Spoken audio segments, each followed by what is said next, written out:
I honestly used to sing this every day, and it made me feel better about myself. Hey, this is Anne-Marie, and this is the playlist of my life.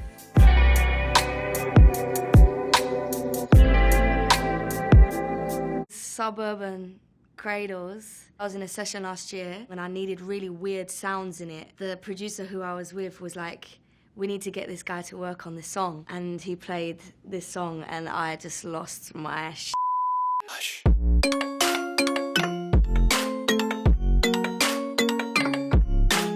I think this song goes through about 4 different genres. He just isn't scared. He isn't scared to try anything out. It goes from like emo to like acoustic beautifulness, and then it goes to like the craziest thing I've ever heard, and then it goes to like drum and bass in one piece of music. It was one of the sickest productions I'd heard in a while. He isn't scared about any boundaries and he just will do whatever he wants to do, and I love it. If you ain't heard it, go listen to it right now. Sweet by Brockhampton. I found it quite hard picking what song to choose from them because I love everything they do. This song reminds me of my tour last year, and my photographer that I had at the time was like, have you heard of Brockhampton? I was like, no. And he was like, play this song right now, and it was this. I love their music, I love their performance, their live performances are so energetic. I just love that I get a different person in each verse. Flashback, I had my Walkman in the minivan. You have a song and people collab, and then you have to wait till the middle 8 till you get someone else to vibe with, but you get someone else each 8 bars, and I'm like excited all the time. There's all different personalities and they all come through in the song, so you don't get bored when you're listening to their music, that's one thing. Christina Aguilera, Beautiful. This song, I think, is like the first time I saw 2 men kissing. That was a big moment for me. I think I was just watching the music videos. I love Christina Aguilera anyway. When I was younger, she was just like the one. But I think seeing that in a video was such a massive thing for me as a kid, and I'm sure loads of people, because you need to be exposed to the stuff, to that kind of stuff. And if you don't see it, you don't learn, and you don't grow, and you don't understand. So this music video and the song and the lyrics were just so important to me as a person. I am beautiful, no matter what they say. Every lyric in the whole song is all empowering. Well, the theme of the song is definitely about self-love, and honestly, that's like a big thing that I've taken into my own music, actually saying something and wanting to help people. That song did that for me, so now I do that for other people, hopefully. That's what I try to do.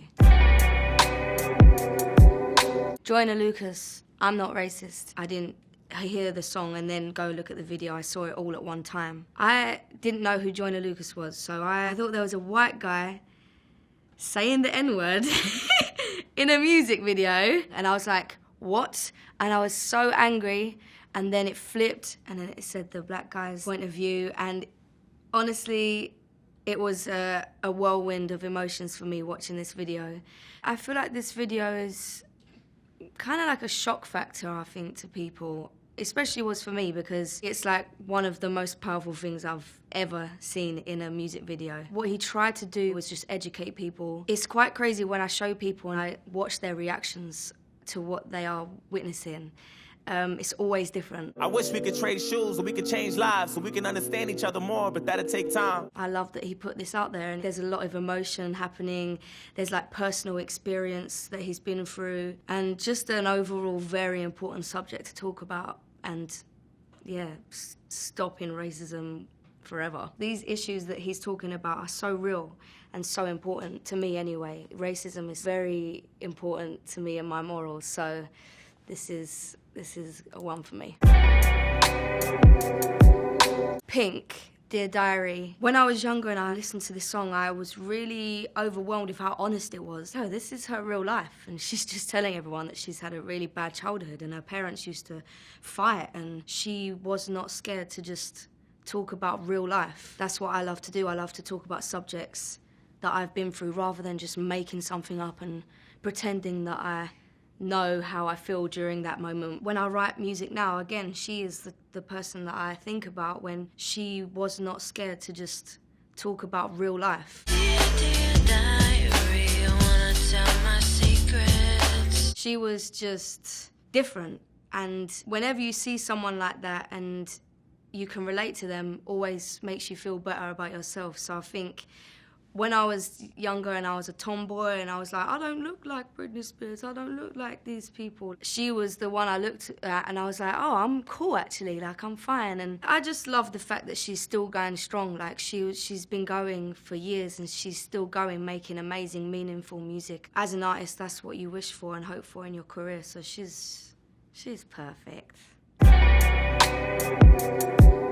Demi Lovato, Anyone. That's actually what it says, if you couldn't read it. I heard this song at the Grammys. I cried, and I'm sure a lot of people cried whilst watching that song. It's just amazing, the strength she had to get up there and just sing her heart out like that after what she's been through. And I mean, it's hard enough going through something on your own, let alone the whole world knowing what you're going through. And she was crying, and I mean, like, have you ever tried to sing whilst you're crying? Like, you can't even talk when you're crying, so I don't know how she got through that performance. I get emotional now, actually, just thinking about it, because it's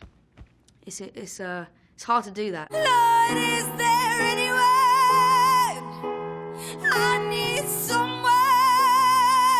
I think the way she did it is beautiful, just her and piano, and I mean, she can sing. She don't need the dancing. She don't need all of the effects on her voice. She don't need all of that. And I mean, I love that she did that. And what an amazing, strong person to be able to sing through that pain. Yeah. Kelly Rowland stole. All of these songs are really focused on the lyrics because they're all really important to me. Lyrics are very important. And what they're actually saying. And this song, she goes on to talk about how a boy took his life from bullying. This song put light on bullying and how damaging it can be. And she wrote that in a song.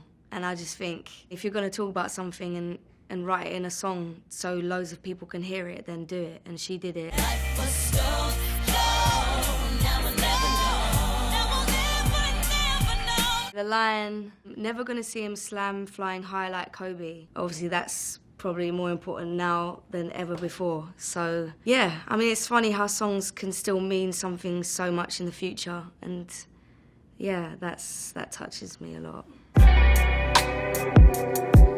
Wretch 3-2, his, hers, perspective.